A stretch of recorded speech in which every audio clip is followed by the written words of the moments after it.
Dental কলেজের কোষাধ্যক্ষ এবং ব্যাকরণতম ভাইস প্রেসিডেন্ট একে বাদ দিয়ে ওকে দেন ওকে বাদ দিয়ে এরকম মহাসচিব সভাপতি এবং কাঙ্ক্ষিত পদটি তিনি পান নাই। আসসালামু আলাইকুম।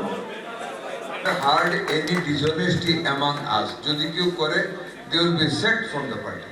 Straight away. আমরা টেরোরিজমের বিরুদ্ধে কাজ করব।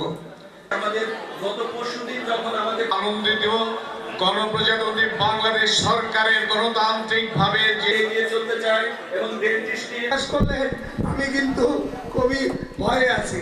আপনাদের যতটুকু মাননীয় মন্ত্রী এবং ওনাদের সঙ্গে আমার সৌভাগ্য হয়েছে কথা বলার কিংবা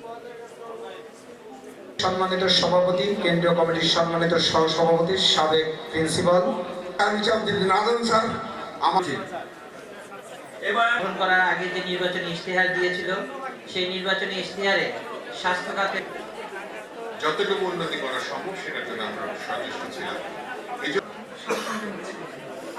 আমরা সবাই সংযম করব এবং আমাদের প্রত্যেকটি ইনস্টিটিউশনে যেন ভালোভাবে চলে। দেখা যায় যে কোনো স্তরে যে কোনো সমস্যা প্রথম ভিকটিমকে এখন জানেন যে প্রতি বছর আগে ছিল ৬০ জন করে ভর্তি হতো, বর্তমানে ১০০ জন ছাত্র ভর্তি হয়। প্রফেসর হারুন আল রশিদ